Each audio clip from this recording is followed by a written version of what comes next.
Halo Sobat Jejama semua, dimanapun kalian berada. Selamat datang di podcast Jejama yang akan memberikan suatu informasi kepada saudara-saudara terkait dengan pengetahuan dalam suatu profesi yang ada di dalam suatu pengadilan negeri, terkhusus profesi yang ada di Pengadilan Negeri Gedung Tataan.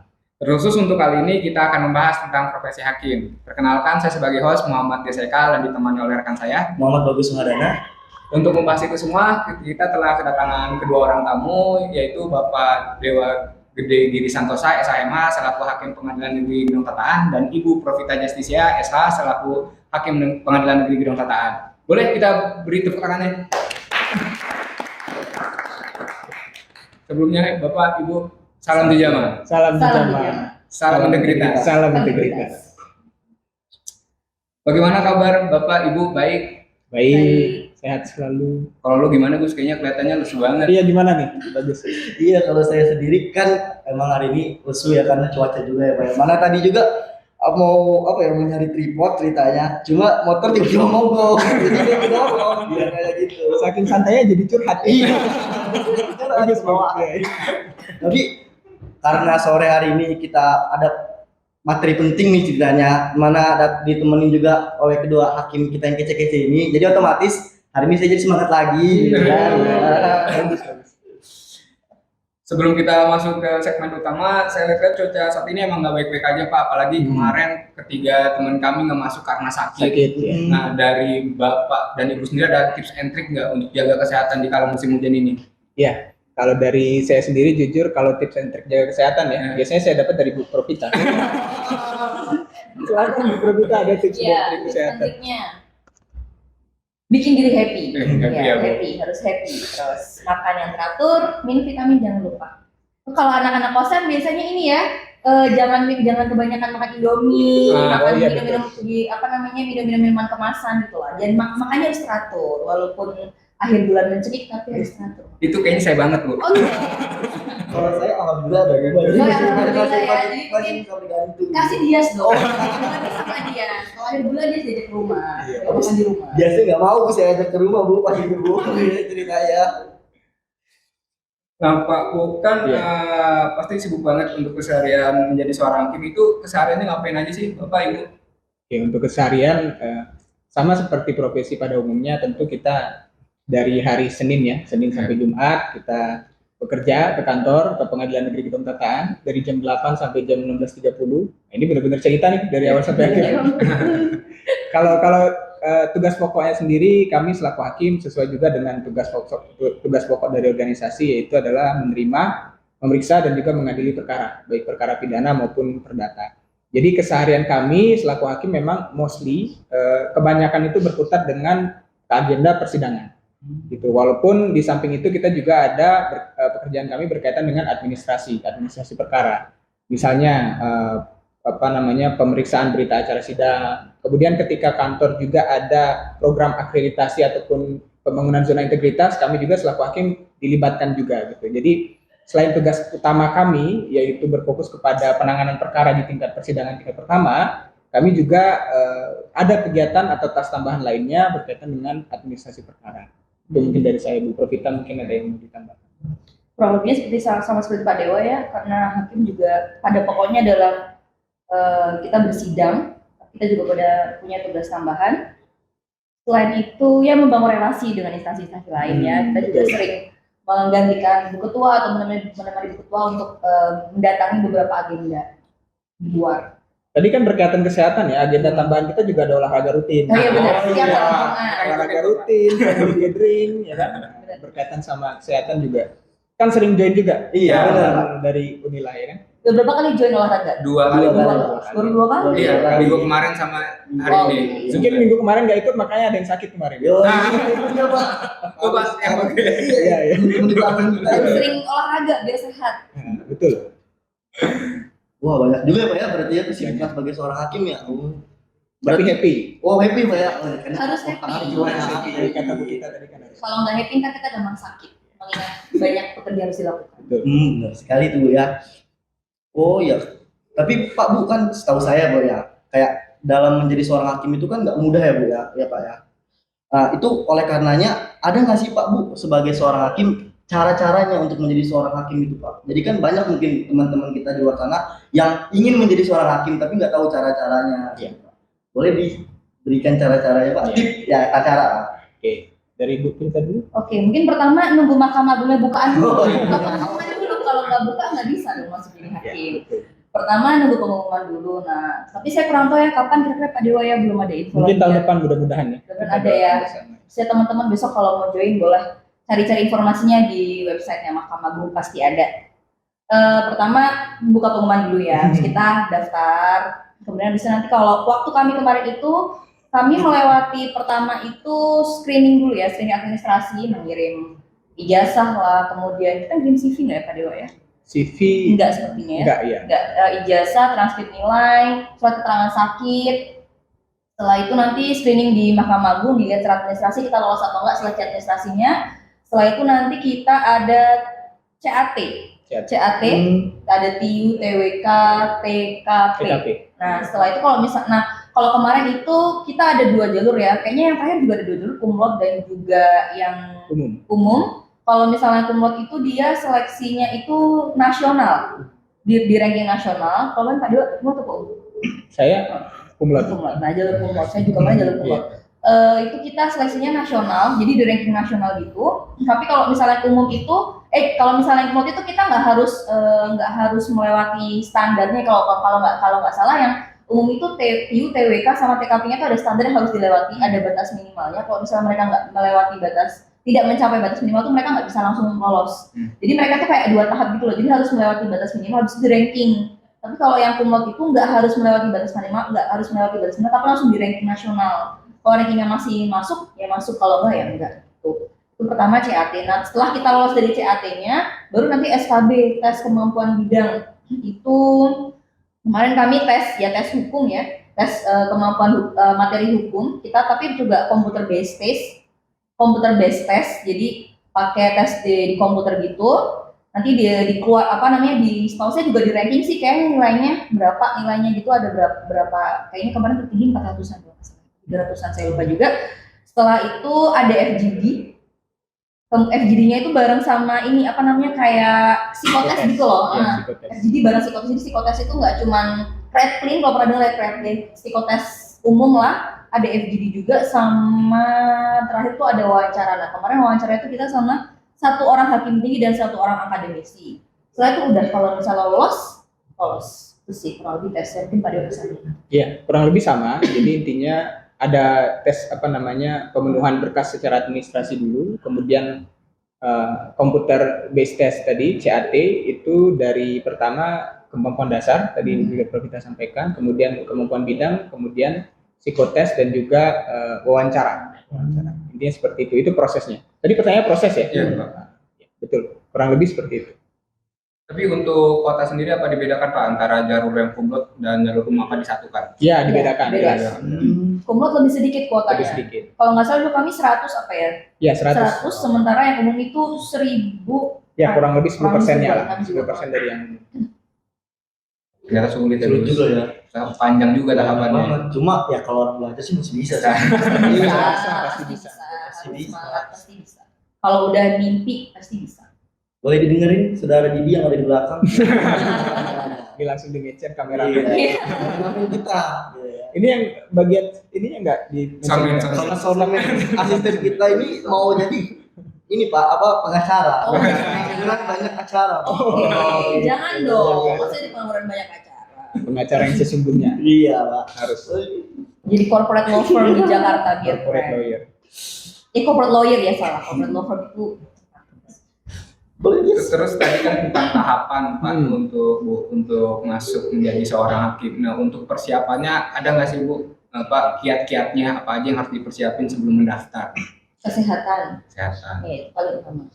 Karena kalau nggak sehat nggak bisa ngerjain soal.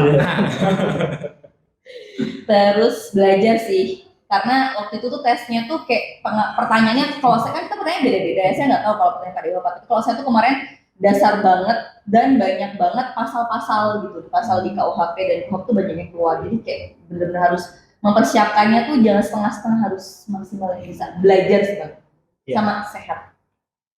Kalau dari saya mungkin kan karena kita ada pertama itu seleksi kemampuan dasar ya. Seleksi kemampuan dasar itu ada TWK, artinya tes kemampuan kewarganegaraan. Nah, itu biasanya pertanyaannya itu berkaitan dengan PKN gitu. PKN yang dipelajari pada saat SMP atau SMA. Kemudian ada biasanya pertanyaan juga berkaitan dengan Undang-Undang Dasar, sejarah kemerdekaan dari pra-kemerdekaan sampai pasca kemerdekaan. Mostly berkaitan dengan pengetahuan mengenai kewarganegaraan, termasuk juga ideologi Pancasila. Itu yang perlu disiapkan. Kemudian yang kedua terkait dengan intelijensi umum, ya kembali lagi kita pelajari lagi berkaitan dengan hitung-hitungan pada saat SMP SMA juga, hitung-hitungan, kemudian bahasa, kemudian pengetahuan umum. Dan terakhir itu mengenai kepribadian, itu biasanya kita berkaitan dengan tes kepribadian. Jadi biasanya tes kepribadian ini dia ada fokus tertentu yang diharapkan untuk masing-masing orang itu bisa tercover gitu. Jadi teman-teman harus ketahui nih nilai-nilai dasar ASN itu apa gitu kan. Kalau sekarang kan core value-nya berakhlak. Nah, mungkin itu juga bisa menjadi salah satu hal yang dipelajari. Karena kan kita harus tahu nih untuk menjadi ASN kepribadian seperti apa yang diperlukan. Yang pertama pasti kan leadership. Kemudian kemampuan bekerja sama dalam tim, kemudian hal-hal lain yang mengutamakan kepentingan negara di atas kepentingan pribadi. Jadi biasanya pertanyaannya itu berkaitan dengan hal-hal seperti itu. Jadi jawaban yang diharapkan tentu teman-teman harus mencari jawaban yang mencerminkan nilai-nilai tersebut. Gitu. Kemudian yang keempat, sama seperti Bu Profita sampaikan, berkaitan dengan pengetahuan hukum, baik hukum material maupun hukum acara. Gitu. Hukum pidana, hukum perdata, tata usaha negara, HAM dan pidana khusus ataupun perdata khusus gitu. Dan terakhir berkaitan dengan psikotes ya sebenarnya untuk psikotes ini udah banyak nih di website itu banyak bisa trial yang bisa kita coba gitu ya. Nah, itu bisa dijadikan bahan latihan dan terakhir untuk wawancara itu siapkan kemampuan dalam berkomunikasi. Itu penting tuh public speaking itu paling penting. Apalagi kalau teman-teman ingin menjadi seorang hakim kan nanti bantu persidangan ya kan. Ini udah masuk belajar bagus nih keren banget. Kalau saya lihat kan dari awal udah lancar gitu ya, udah ada bagus gitu. Oh ya, nambahin juga waktu wawancara tuh mungkin persiapin juga skripsi ya.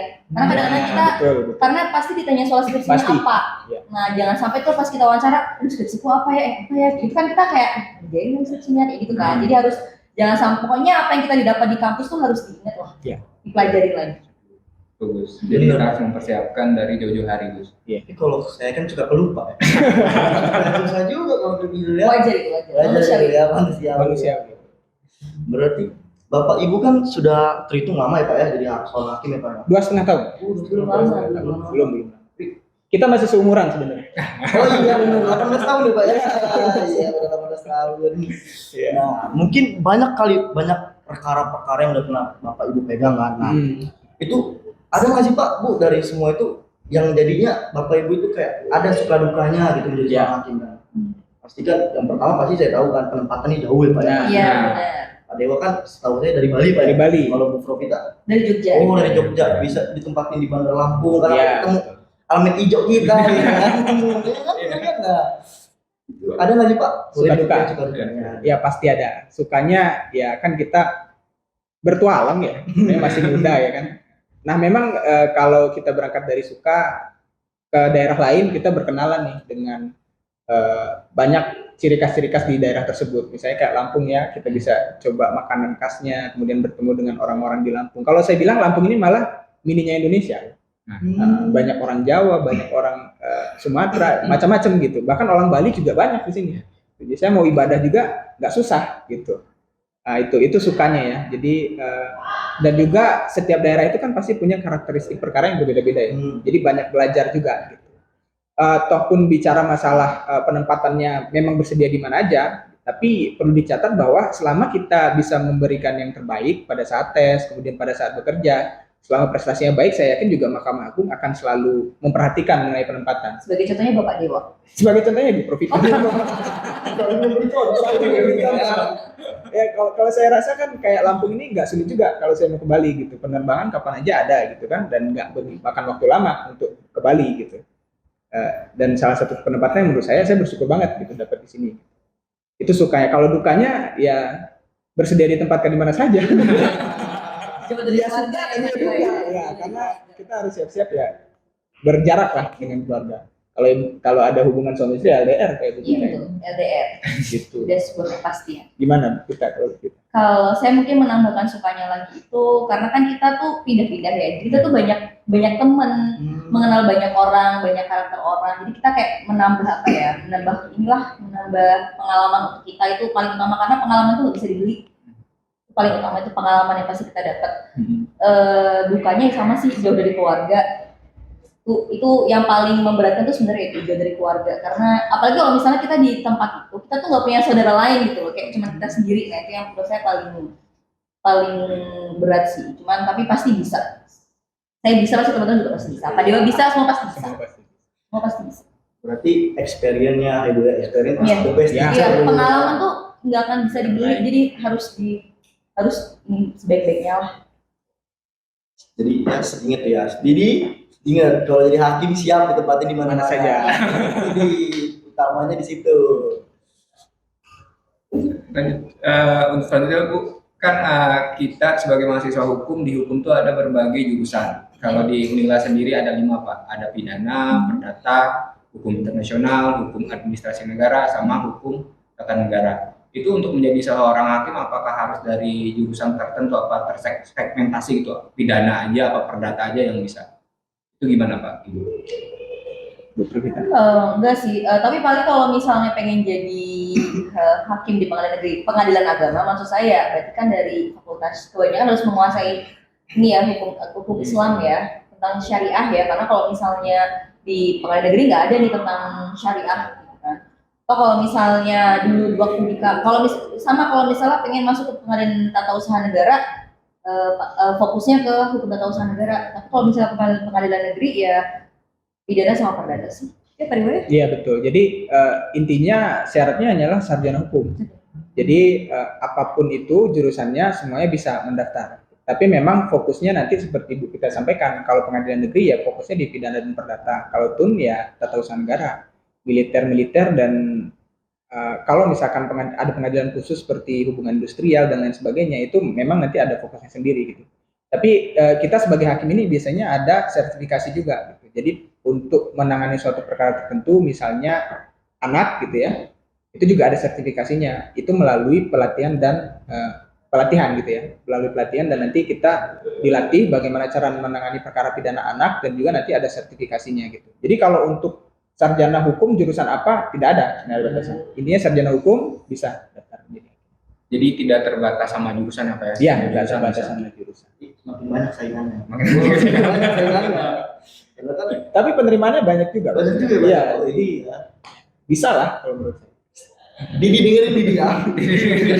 Bukan sesuatu yang mustahil Iya. Tadi Bapak Ibu bilang tentang sertifikasi kan Pak ya. Iya. Mungkin apakah kan mungkin ada sepertinya pendidikan ya Pak ya untuk menjadi seorang hakim. Nah, sepengalaman Bapak dalam pendidikan menjadi seorang hakim itu berapa lama sih Pak? 2 tahun ya? 2 tahun, kurang lebih 2 tahun. Kurang lebih 2 tahun. Tapi beda-beda ya, soalnya angkatan sebelum kami itu nggak sampai 2 tahun. Ya, tergantung programnya pada saat itu gitu. Tapi secara umum biasanya dimulai dari pendidikan latsar dulu. Ya. Itu berkaitan dengan pendidikan ASN gitu. Pegawai negerinya dulu gitu. Nanti setelah dilantik jadi pegawai negeri sipil, baru nanti pendidikan calon hakim. Nah, kalau pendidikan calon hakim ini biasanya tahapannya itu ada. Kalau kami ada 3 tahapan. Pertama itu berkaitan dengan administrasi perkara, kedua berkaitan dengan panitera pengganti, ketiga baru asisten hakim. Gitu. Jadi itu semua makan waktu kurang lebih 2 tahun lebih lah pada saat kami. Tapi biasanya program pelatihan itu kan selalu dilakukan penyempurnaan. Penyempurnaan, jadi mungkin saja di penerimaan berikutnya ini bisa berbeda. Gitu. Tapi kurang lebih umumnya sih 2 tahun, bisa kurang bisa lebih. Itu pelatihannya Bapak berarti udah diterbang-terbangin ke sana sini Pak, ke berbagai daerah gitu, atau masih di tempat Bapak mendaftar? Jadi kalau saya kemarin kebetulan saya mendaftar di Jakarta, tapi dapatnya yang dekat Jakarta sih. Pada saat latsar saya di Bandung, kemudian magang pertama saya di Kuningan, kemudian yang kedua di Sumber. Itu Jawa Barat semua. Jadi dekat Jakarta. Bisa ditempuh pakai kereta. Berarti Bandar Lampung ini kota Sumatera Bapak pertama ya Pak? Pertama kali saya nginjekin Sumatera itu Bandar Lampung.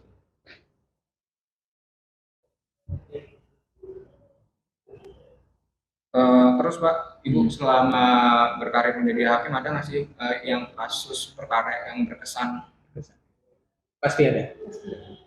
Kalau saya sendiri waktu itu menangani kasus pembunuhan. Kalau untuk detailnya sendiri mungkin saya nggak bisa cerita, tapi intinya kenapa itu berkesan untuk saya karena cara pelaku melakukan itu agak sedikit sadis gitu ya. Jadi pada saat itu memang saya lumayan berpikir panjang untuk berkaitan dengan penjatuhan setelah putusan. Gitu. Karena memang pada saat musyawarah kita ada sedikit diskusi, ada apa namanya dinamika, ada sedikit dinamika. Namun pada akhirnya memang sepakat gitu ya, sepakat dan sampai sekarang itu masih menjadi pelajaran untuk saya. Bagaimana saya menggali keterangan pada saat persidangan, bagaimana saya dengan majelis menyusun putusan dan kemudian musyawarah gitu ya. Selama dinamika musyawarah itu menjadi suatu yang berkesan. Tapi di balik itu semua banyak juga perkara-perkara yang sebenarnya menarik perhatian saya khususnya ya. Kayak seperti perkara narkotika, perkara perlindungan anak gitu dan beberapa perkara-perkara lainnya. Mungkin dari kita ada. Kebetulan saya juga sama Pak Dewa, saya juga salah satu perkara berkesan itu juga perkara pembunuhan. Kebetulan waktu itu kami juga sama ada dinamika juga karena ya perkaranya sedikit sulit pembuktiannya. Jadi kami banyak berdiskusi lah satu majelis juga. Sama sih kurang lebih pembunuhan juga. Memang perkara pembunuhan itu memang biasanya itu butuh banyak diskusi. Ada banyak dinamika karena itu terkait dengan nyawa orang lain ya, atau terhadap nyawa orang lain. Apalagi ditambah kalau misalkan pembunuhan dilakukan dengan minim saksi gitu, nggak ada yang menyaksikan. Nah, itu akan membutuhkan kemampuan untuk menggali fakta pada saat persidangan. Nah, berarti serem juga ya sama dia. Serem dong. Tapi ketika dijalani dan kalian memilih profesi ini gitu ya, saya rasa subjek hukum apa yang kalian pelajari selama di fakultas hukum itu kepake banget. Jadi sangat linear. Tapi soal kasus yang berkesan itu apa lagi Gus? Oh iya. Kalau kita kan belum ngapa-ngapain. Kalau nanya saya nggak tahu apa. Waktu ini dong, waktu MBKN kan Nah, iya. Iya MBKN. Nah, selama MBKN ada ini nggak? Ada udah baca-baca berkas yang kira-kira menurut kalian menarik nih gitu? Ada nggak? Kalau saya sendiri Pak, karena kan saya juga ngambil penelitian di sini kan. Iya, betul. Saya udah baca berkas yang ini yang saya jadiin ini skripsi saya. Ya. Nomor perkaranya 18 Pak. Yang pencurian cuma gara-gara handphone Pak. Iya. Biji ya diambil tapi bisa masuk penjara gitu kan. Iya. Kalau handphone kan bisa dibeli sendiri sih Pak gitu kan. Kenapa dia melakukan kejahatan seperti itu gitu kan. Ya menurut saya sih di situ kayak hal aneh sih, cuma kita kan nggak bisa tahu ya ekonomi seorang. Iya, betul. Kan nggak bisa dilihat. Nah itu penting itu, bagus itu. Dengan cara bagus menganalisa bahwa sebenarnya hukum itu tidak melulu mengenai kepastian hukum, ya kan? Nggak melulu mengenai hukumnya apa, kemudian orang dihukum gitu ya. Nah, memang ada juga beberapa perkara saya yang berakhir upaya hukum atau maksudnya banding tidak diterima oleh salah satu pihak karena pertimbangan mengenai social justice tadi, restoratif justice gitu. Terkadang untuk perkara-perkara tertentu yang contoh pencurian ya, di satu sisi terdakwa ini dia sudah mengganti kerugian, sudah ada permohonan maaf dan damai antara terdakwa dengan korban. Sebenarnya kan hal tersebut harus dipertimbangkan menjadi hal-hal yang meringankan gitu. Itu bentuk dari bagaimana kita berdinamika dalam musyawarah putusan dan bagus itu untuk analisa di programnya teman-teman. Berarti saya udah cocok menjadi hakim ya. Oh iya, Cocok.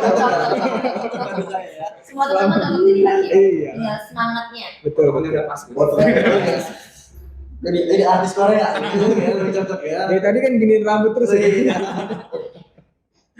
Jadi jangan ini gimana kan nanti kita jadi persaingan gak boleh jadi.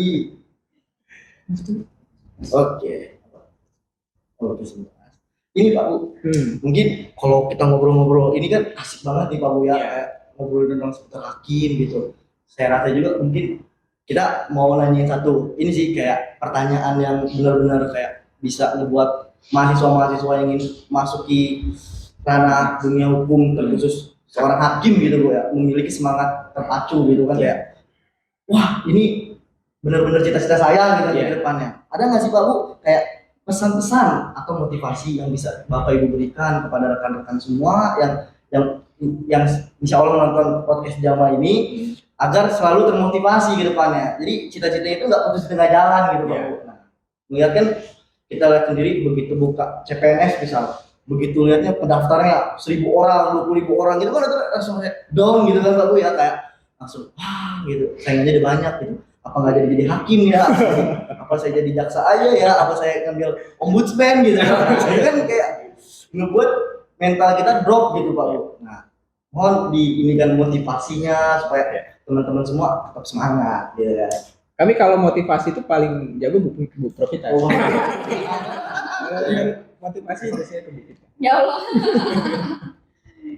Ya untuk teman-teman semuanya yang mungkin ya teman-teman Fakultas Hukum ya seluruh Indonesia yang mau menonton podcast ini ya, kalau misalnya memang sudah ada nih di dalam bayangannya aku pengen jadi hakim, harus semangat. Kalaupun misalnya ngeliat nih pendaftarnya banyak banget, nyatanya kami berdua juga waktu itu pendaftarnya belasan ribu orang. Itu kami juga alhamdulillah bisa sampai di sini itu juga karena kita itu tetap semangat, kita punya harus bisa nih, pasti bisa gitu. Jadi ya jangan takut gitu melihat belasan ribu orang. Kalau misalnya memang sudah rezeki kalian di sana, nggak akan ada yang bisa mengambil, itu pasti jadi milik kalian. Jadi tetap harus semangat, berdoa, pasti bisa.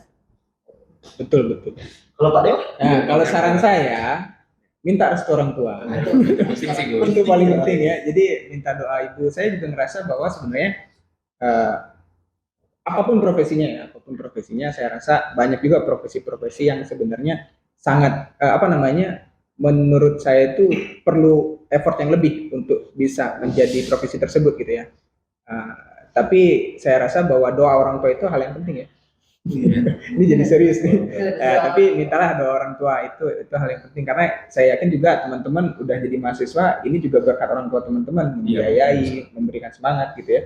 Kemudian yang paling penting, betul kata Bu kita tadi, diantara misalnya ketika kalian meng-apply gitu ya menjadi calon hakim dari 11.000 orang, itu pasti kan yang di atas itu melihat nih, Tuhan melihat sebesar apa effort yang udah kalian keluarkan. Kalau saya sebenarnya sangat sepemahaman dengan teori bahwa semakin besar effort yang dikeluarkan, maka semakin besar pula kemungkinan kita untuk memperoleh apa yang kita harapkan gitu. Jadi sekarang tinggal kita lihat nih, orang mana yang effortnya lebih besar. Jadi walaupun setiap hari misalnya kalian mencicil ya dari sekarang, mungkin itu bisa jadi tabungan usaha kalian gitu kan. Tuhan bisa lihat, oh ini udah memulai sejak awal, walaupun dimulai dari kecil.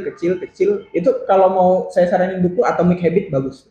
Jadi nggak bisa kita merubah sesuatu itu hanya dalam sehari, tapi harus kita mulai dari awal, mulai dari sekarang. Jadi saran saya untuk semua teman-teman yang masih mahasiswa, mulailah untuk berpikir bahwa besok itu akan menjadi apa gitu. Jadi kita bisa mempersiapkan nih mulai dari sekarang, bukan cuman mikirin soal skripsi doang gitu, tapi masih ada kita harus tahu nih 5 tahun ke depan, 10 tahun ke depan tuh sebenarnya mau jadi apa gitu. Jadi kita bisa persiapkan dari awal tuh.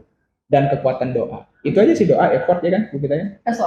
Restu orang tua yang penting. Iya, Orang tua. Tapi kan tadi juga ada doa. Ada doa juga. Saling melengkapi.